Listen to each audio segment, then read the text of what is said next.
하늘은 높고 바람은 살랑살랑 불어오는 계절을 우리는 가을이라 표현합니다. 그리고 가을은 들국화의 계절이라고 할 수 있죠. 하지만 우리나라에는 들국화라는 이름의 꽃은 없습니다. 그렇다면 가을에 피어나는 꽃들을 뭐라고 이야기할까요? 상국, 구절초, 숙부쟁이 등 우리가 알고 있는 이 들국화는 각각 고유의 이름을 가지고 있습니다. 오늘은 들국화 중에서도 주변에서 가장 흔하게 볼 수 있는 이 구절초에 대해 깊은 이야기를 하려고 합니다. 구절초라는 이름을 칭하게 된 이유, 그리고 구절초에 얽힌 이야기를 들려드리려고 합니다. 들을 준비 되셨다고요? 그럼 지금 시작합니다. 옛날 옛적에 옥황상제를 모시던 선녀가 있었습니다. 그 선녀는 꽃을 너무 좋아해서 꽃의 계절인 가을이 되면 꽃을 가꾸는 일에 빠져 옥황상제를 보필하는 일을 소홀히 했죠. 결국 미움을 받은 선녀는 지상으로 쫓겨나게 됐습니다. 쫓겨난 선녀는 지상에서 가난한 시인을 만나 결혼해 아이들과 행복하게 오순도순 살고 있었습니다. 그러던 어느 날 선녀의 미모가 너무 아름답다는 이야기를 들은 고을 원님이 가난한 시인으로부터 선녀를 뺏기 위해 몇 가지 내기를 제안하게 됩니다. 하지만 원님의 생각과는 달리 매번 시인이 이기자 분노에 찬 원님이 힘과 권력으로 시인의 아내를 뺏으려고 했습니다. 원님은 가진 회유와 힘을 이용했지만 선녀는 지조를 지켰고, 이러한 사실을 알게 된 조정에서는 고을 원님을 파면하고 선녀는 풀려나게 됐습니다. 하지만 여러 고초를 당했기 때문일까요? 선녀는 시름시름 앓다가 결국 세상을 떠나게 됩니다. 그 후 선녀를 너무나도 사랑했던 가난한 시인도 아내를 따라 세상을 떠나게 됩니다. 이들 부부의 무덤가에는 선녀가 가장 좋아했던 꽃이 피었는데 그 꽃은 바로 구절초였습니다.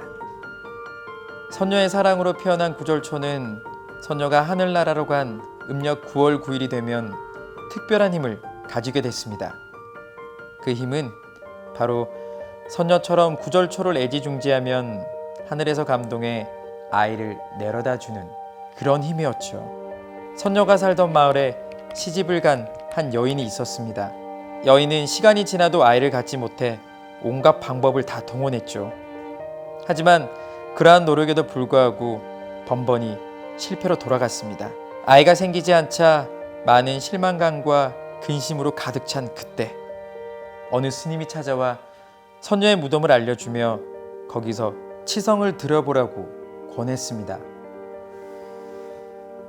그렇게 무덤 앞에 도착한 여인은 지극정성을 다해 치성을 드리며 무덤 근처에 있는 약수로 밥을 지어 먹고 또 무덤 주변에 활짝 핀 구절초로 달인 차를 같이 마시는 생활이 반복되었습니다. 이에 하늘에서는 여인에게 크게 감동해 음력 9월 9일 여인은 비로소 아이를 가지게 되었습니다. 여인이 아이를 가지기 위해 했던 행동과 아이를 가졌다는 사실이 동네에 퍼져나가게 돼 아이를 갖지 못했던 여인들은 무덤 앞으로 몰려왔습니다. 모두 살신성인을 다해 구절초를 보살피자 같이 아이를 가지는 상황이 되었고 구절초는 선모처로 불리게 되었습니다. 덕분에 마을에서는 아이들의 웃음소리가 끊이질 않았고 하늘의 은혜를 갚기 위해 마을에서는 음력 9월 9일마다 구절초 축제를 열게 되었습니다. 구절초의 향을 담은 화전을 먹기도 하고 구절초를 달여서 만든 차를 마시며 이야기도 나누며 구절초로 꽃다발을 만들어 선물하기도 했죠. 마을 사람들 또한 선녀처럼 구절초를 모두 좋아하게 되었습니다.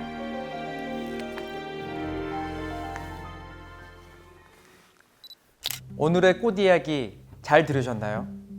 이 이야기 끝에서는 옥황상제가 마을 사람들의 마음에 감동해 구절초에 또 다른 힘을 주었다고 합니다.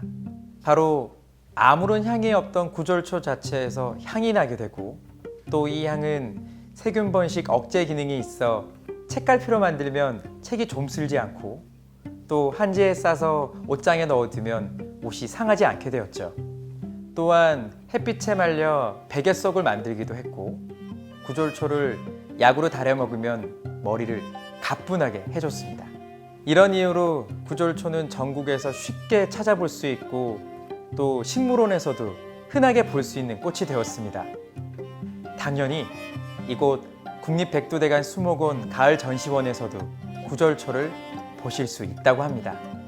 가을 바람이 살랑살랑 불어오는 이곳 국립백두대간 수목원에 오시면 아름다운 구절초와 함께 다양한 식물들을 만나볼 수 있습니다. 오늘 제가 들려드렸던 이 구절초와 친해져 보시는 건 어떨까요? 분명 구절초의 향에 매료되어 벗어나지 못하실 겁니다. 오늘 이야기는 여기까지입니다. 다음에 또 뵙겠습니다.